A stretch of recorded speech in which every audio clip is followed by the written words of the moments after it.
Here we will discuss about chemical formula. Now what is chemical formula? Describing a molecule in the form of symbols and valency is called chemical formula. अगर हम किसी भी molecule को जो है वो उसके सिंबल उसकी वैलेंसी के साथ डिस्क्राइब करते हैं तो वो क्या है उसका केमिकल फार्मूला. अब केमिकल फार्मूला हमें क्या बताएगा? Kinds of element in molecule के उस मॉलिक्यूल में कितनी काइंड्स के एलिमेंट्स थे, number of atom of each element और हर एलिमेंट में कितने नंबर ऑफ एटम्स थे. अब अगर आप यहाँ पर वीडियो में देखो तो आपको ये पिक्चर में दिखाई दे रहा है name of compound and chemical formula. Salt अगर हम देखें जो टेबल सॉल्ट है उसका फार्मूला होता है सोडियम क्लोराइड. यहाँ पर देखें तो आपको 2 टाइप्स के एटम जो है वो मिलेंगे, एक सोडियम और एक chlorine. Next is sucrose. Sucrose का फॉर्मूला है C12H22O11. यहाँ पर क्या है, कार्बन है, हाइड्रोजन है, ऑक्सीजन है, तो 3 टाइप्स के एटम है. विनेगर और एसिटिक एसिड. यहाँ पर भी देखो C2H3O2. यहाँ पर भी 3 टाइप्स के आपके पास क्या है एटम्स. बेकिंग सोडा और सोडियम बाइकार्बोनेट का फॉर्मूला देखें तो ये क्या है NaHCO3. यहाँ पर कितनी काइंड्स के आपके पास एटम है, 1 2 3 4. इसका मतलब है सोडियम बाइकार्बोनेट में 4 काइंड्स के क्या हैं एटम्स.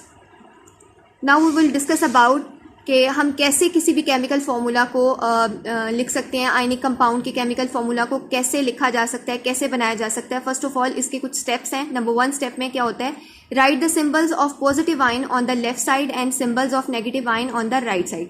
सबसे पहले हम क्या करेंगे कि पॉजिटिव आयन के सिंबल्स को लेफ्ट साइड पर लिखेंगे और नेगेटिव आयन के सिंबल्स को राइट साइड पर लिखेंगे. फिर क्या करेंगे, पुट द वैलेंसी नंबर. अब हम उसके ऊपर क्या लिखेंगे, उसका वैलेंसी नंबर लिखेंगे और फिर क्या लिखेंगे, उसके साथ उसके चार्जेस भी लिखेंगे, पॉजिटिव है या फिर वो नेगेटिव है. और ये कहाँ पर लिखेंगे, on its top right side, right side की टॉप पर लिखेंगे. Interchange the valency number of both ions. फिर हम क्या करेंगे, उन दोनों आयंस की वैलेंसी को इंटरचेंज करेंगे और write them on the lower right side of each ion. अब उसके कहाँ पर लिखेंगे, राइट साइड के लोअर एंड पर लिखेंगे. ठीक है. फिर हम क्या करेंगे, पॉजिटिव और नेगेटिव साइंस को ओमिट कर देंगे और अगर नंबर 1 है तो इसको भी हम क्या कर देंगे, ओमिट कर देंगे, खत्म कर देंगे. This method is called criss cross method. अगर आप इस पिक्चर में देखो तो आपको ज़्यादा अच्छे तरीके से समझ आ जाएगी. फर्स्ट ऑफ ऑल हम सोडियम हाइड्रोक्साइड की बात करें, हम क्या करेंगे, हम उसके सिंबल्स लिखेंगे. सोडियम का सिंबल लिखा और हाइड्रोक्साइड का सिंबल लिखा. अब हमने क्या किया, हमने उसकी वैलेंसी इस पे पुट आउट की. अगर हम सोडियम की वैलेंसी देखें तो सोडियम की वैलेंसी क्या है, +1 और हाइड्रोक्साइड आयन की वैलेंसी क्या है, -1. अब क्या करेंगे, अब हम जो है वो इन क्रिस क्रॉस मेथड से इन वैलेंसीज को क्या करेंगे, इंटरचेंज करेंगे. तो ये पॉजिटिव और नेगेटिव साइंस जो है वो एक दूसरे के साथ क्या हो जाएंगे, कैंसिल हो जाएंगे.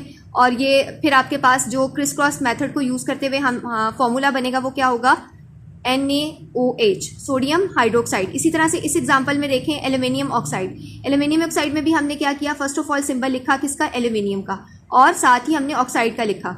इसके बाद हमने क्या किया, हमने उसकी वैलेंसी पुट आउट की. एल्यूमिनियम की वैलेंसी क्या है, +3, ऑक्साइड की वैलेंसी क्या है, -2. अब हम क्या करेंगे, अब हम इसको इंटरचेंज करेंगे और ये जो पॉजिटिव और नेगेटिव साइन है ये क्या हो जाएंगे, ये ओमिट हो जाएंगे. अब आप देखें कि क्रिस क्रॉस मेथड के थ्रू इसका जो फॉर्मूला बनेगा वो क्या होगा, Al2O3. ठीक है. ऑक्साइड की वैलेंसी एल्यूमिनियम के पास आ जाएगी और एल्यूमिनियम की वैलेंसी ऑक्साइड के पास आ जाएगी और फॉर्मूला क्या बन जाएगा, Al2O3. Now we will discuss about the law of constant composition. अब लॉ ऑफ कांस्टेंट कंपोजिशन क्या है, according to this law the composition of a compound is always same regardless of how the compound was made और obtain.